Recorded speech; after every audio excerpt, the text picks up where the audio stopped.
Welcome back, Squirrel Nation. I hope you're all having an outstanding day. To begin, thank you to all of our Squirrel Nation members. I really appreciate your support.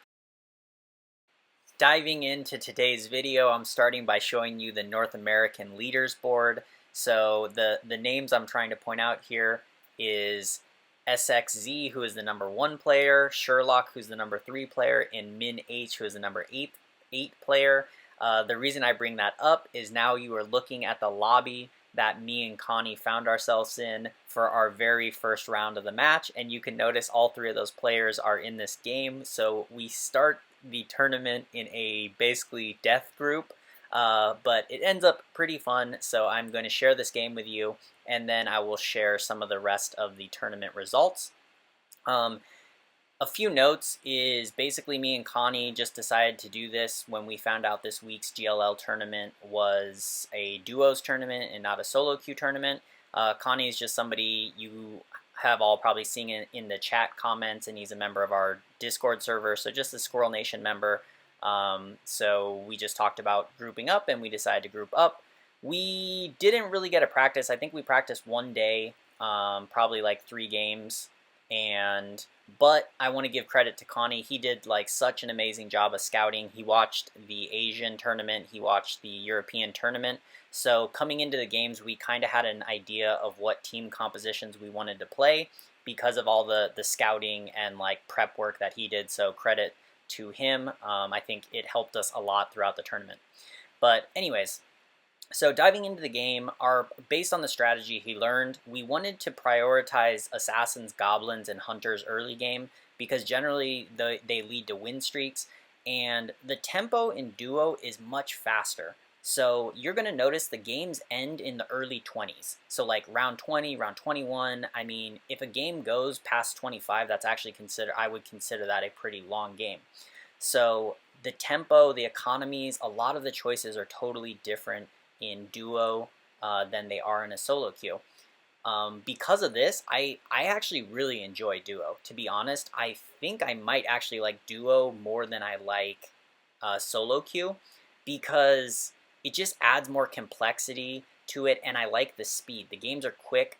When we do all of these series were best out of 3 series, which I like, and then the finals were best out of 5.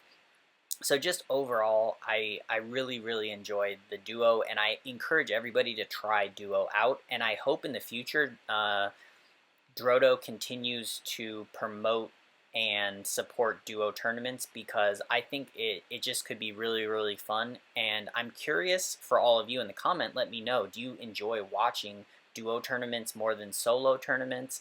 And yeah, that will be it for my intro. So from here, we'll talk some about the gameplay and about our strategies and that type of stuff.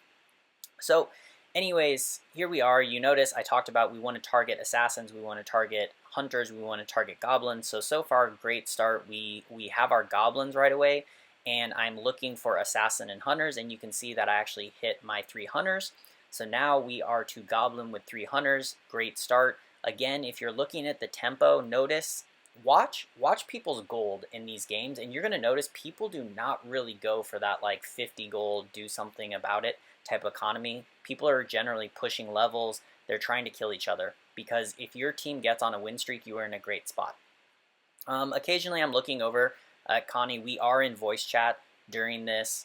I kind of debated sharing our voice communication instead of adding commentary. This time I decided to add commentary after the fact because I edited this video together. But in the future, if you all want to listen in on what our voice chat sounds like, then let me know that, and then maybe for a future duo tournament, I will just let you all hear the voice communications we're using during this match. But anyways, we're still going with it. Now I have the option of the assassins or the hunters. This is where scouting comes in, and we're kind of looking at what the enemy team is doing and then deciding. And then in duo, what I meant by adding complexity, this is one really fun part of the complexity, right?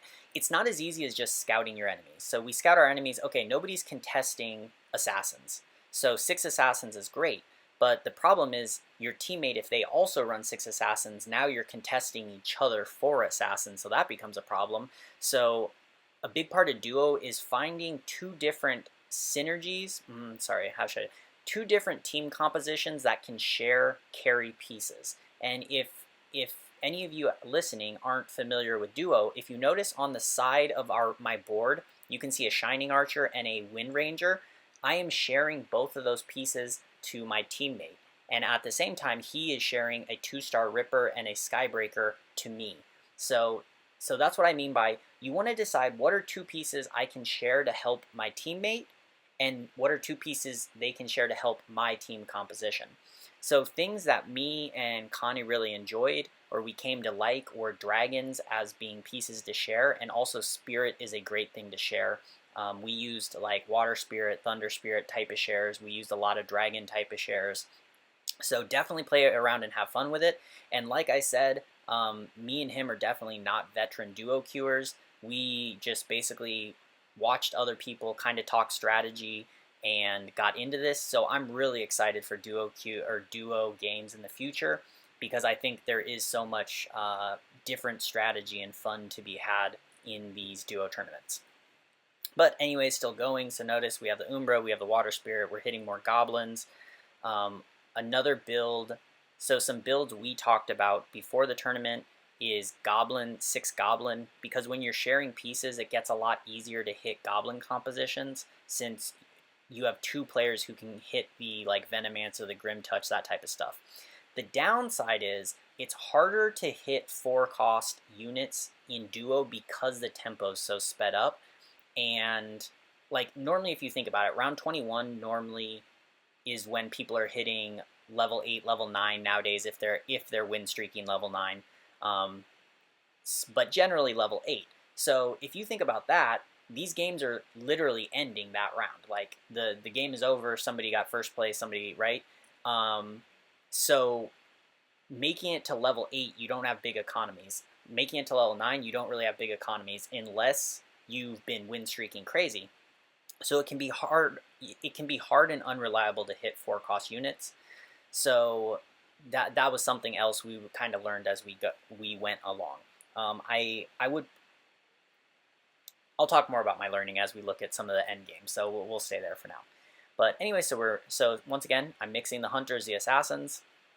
It's working quite well for us. The goblin, both of us are on really big streaks because we're effectively sharing. He's sharing the key goblins for me, just like nice goblins. I'm sharing back the 2-star assassin. Assassins work great because when you share a 2-star assassin early game, it is so much damage, right? As long as you have a 3 assassin synergy, and if you have a 6 assassin synergy, then it's even better. But it's a lot of power you're adding to your team. That's why assassins are great shares.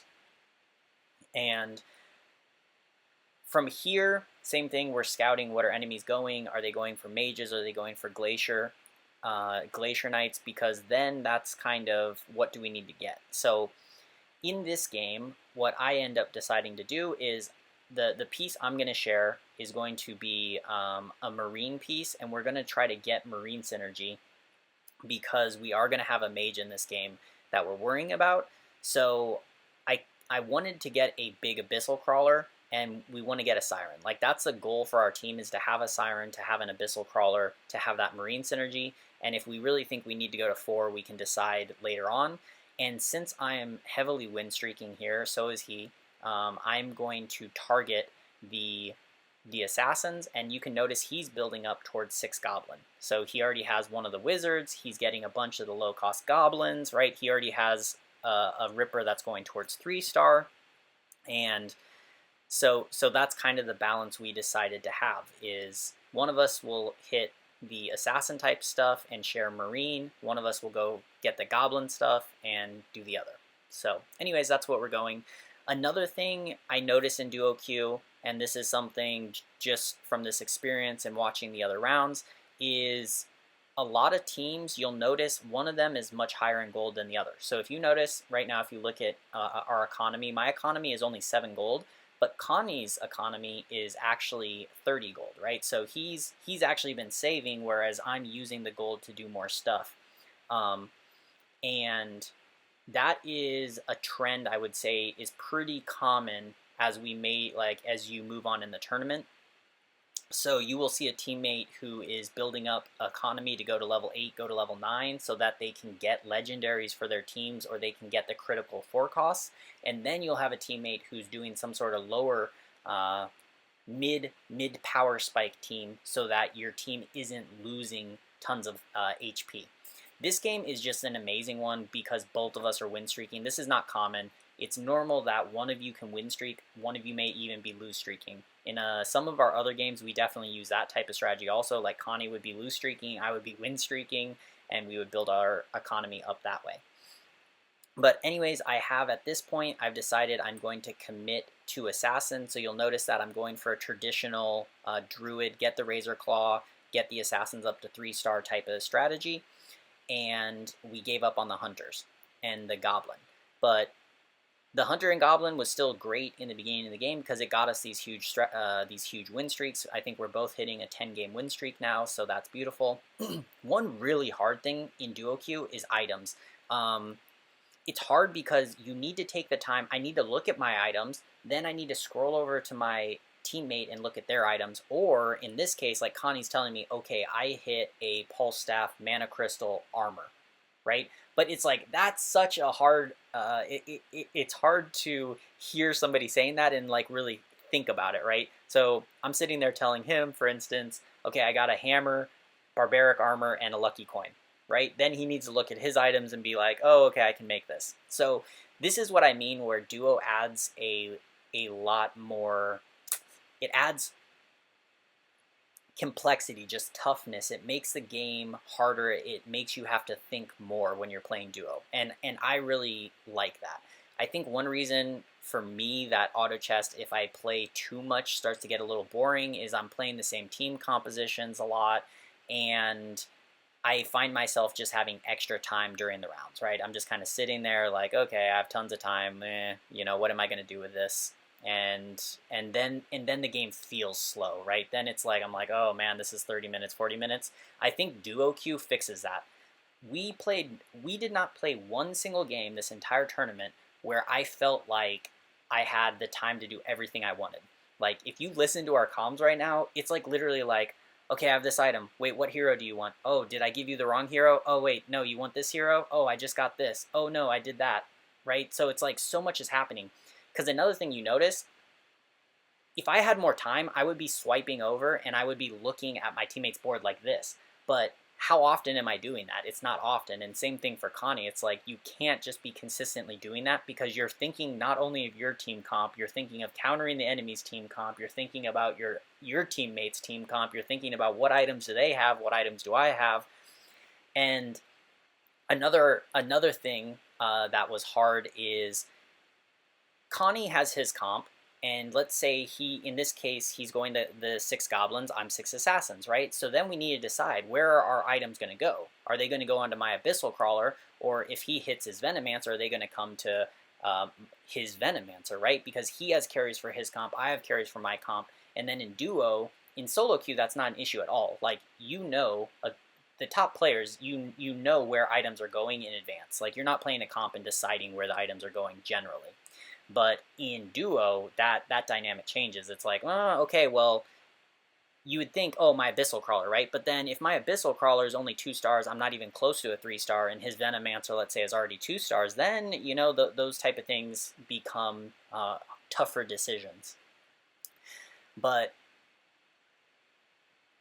besides that, yes, okay, sorry. He's getting ready to hit, and we're kind of talking about, what are you missing? What am I missing? So for me, my comp is where it needs to be. Like, I'm literally not missing anything. I just need to start starring stuff up. For Connie, he is missing. He needs the Venomancer, and we need to get a Grim Touch, right? And that's also where, when you're sharing, I need to watch his comp, because what pieces can I take away? Like, for instance, is it okay if I stop sharing the Water Spirit? Is it okay if I stop sharing the Warpwood Sage? Those are things you kind of want to know in advance, right? So like there, I got the wizard, I got one wizard, but it's not the wizard he needs, so it doesn't matter. And I'm just trying to beef up our team. If you notice, people are dying. 24 health, 48 health, and 60 health. Those are the next teams, and it's only round 15, right? So, and in duo, you can easily lose 20 health in a round. I mean, we had rounds, I think we killed people for 30 health in one round. So 20 is already super danger. Like, they're one bad game from, or one bad round from being eliminated. I think the last major things I want to talk about in this video, and it's dropping my mind, is, oh, okay, so me and Connie, I think the thing that really helped us is we had great communication. So for as much as I'm talking about how hard decisions are and how you don't have enough time to look and consider about all the things you want to do, I think the thing that actually carried me and Connie in this tournament was just our communication was really, really good. And that is something else I really appreciate in duo queue as opposed to solo queue is teamwork. There is value in teamwork. And to be quite honest, I think the results that we got out of this tournament are almost completely based on our teamwork and not really our understanding of duo. I think there was other teams that definitely had a better concept of what are good comps, where your items should go, all these, like, they just practice duo queue way more than us. But I think for us, the thing that really carried us is the fact that our communication was so good. Like, we were nonstop talking. I literally had to get throat spray for the second day because my throat was just like so tired and sore after talking so much. But anyways, so here we go. We built in the Marine to deal with the Mage team, and I'm just kind of, at this point, we're positioning. Oh, and that is another really fun thing about duo. When you're duo, if you're duo partner, it's so fun because you're becoming more intimate with another player's play style, right? And what I mean by that is me and Connie, it's like I'm looking at him, his positioning, we're talking about countering. So I believe it was in this game, right? Like, or no, it wasn't in this game. In one game, Connie just had to switch his sides of the map, and it actually ended up from him getting crushed by the enemy to him beating the enemy pretty well.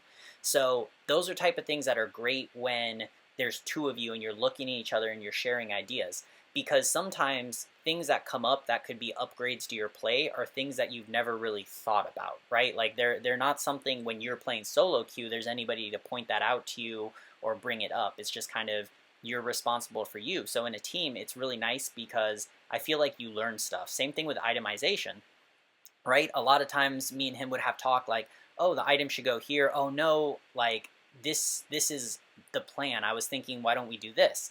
And then you just learn from that process overall. So even if you're a solo queue player, if you can get a teammate that's like around your rank, or even better yet, higher than you, and go into duo queue with them, I think you'll be very pleasantly surprised by how much you can learn and improve just by playing with another player. And I think even the player who's worse, technically worse, can still teach the other player also. So that's another thing to keep in mind. Overall, duo was amazing, and yeah, I just highly recommend it to everybody. I actually look forward to more duo tournaments in the future, and like seriously, I give huge credit to GLL for organizing a duo tournament, because to be quite honest, if they would not have made this tournament a duo tournament, I probably would never have really given duo a chance. I wouldn't really focus on it at all, because I would have just stuck into solo games, and I feel like I really would have been missing out on something if that happened. But anyways, round 19, the third team is about to be eliminated, so round 20, it is down to us and Min H and X or SXZ, like we talked about when the video started. That is the top player on the server and the 8th best player on the North American server. So we had that killer lobby. And actually, surprisingly, the third place who just went out is Sherlock. He is the 3rd best player, and I know he rotates in and out of being the 1st best player also. So me and Connie at this point, we had nerves. In this match, we definitely had nerves as soon as we saw our lobby, and I think it just felt really good to have successful result, and it kind of built our confidence in this entire tournament. So that's why I wanted to share this with you. Also, one of the last main things I want to talk about is I'm not going to show the whole results of this tournament today. I'm going to cover the next 3 rounds. I'm going to cover the results because I don't want this video to be too long. So if this video gets to, let's say, 40 likes, then I will do a second part of this video and I'll show you the final round. So the round of 2 and then the finals for this duo tournament, and I will show you all that if that's something you're interested in. So if this video makes it to 40 likes. If it doesn't make it, then, you know, I think this is enough to hopefully interest all of you in Duo Q a little bit and give some shout outs to GLL. So here we go. We are fighting. Notice they have 31 health, round 21. I hit the 3-star water spirit. We get the marine synergy. And if you notice something, I'm sharing Siren to my teammate, but I'm not using it, right? So that's another thing in duos that you have to keep in mind is I'm sharing it to my teammate because I believe it was getting him 4 marine synergy. And like we talked about, 31 health is nothing in duo queue. So they have 31 health, round 21, game ends, we kill them for 31 health in that one round, and we take first place. And let's look at the end screen. I believe, if my memory serves, and this was actually game 2. So now I'm going to go through the different results, and you can see, anyways, round of 16, game 1. Here you go, round of 16, game 2. So we get first place in round of 16 twice, and then the game 3 we just didn't really do anything. Round of 8 we got first place, we didn't. Round of 8 was actually the hardest round. We got third, second, and then we fought, and then we were tied, and we got second place. We clutched it. We went to round 4. Round 4 we got first place twice, and then third game we didn't have to worry about. If you get first place twice, you don't have to. There's no pressure on you. Like, you're guaranteed to advance. So anyways, that's all I'm sharing up to is round of 4. Like I said, if this video gets 40 likes, I'll show the round of 2 and I will show the finals. But anyways, I hope you all enjoyed today's video. As always, love you all, and I will talk to you tomorrow. Take care.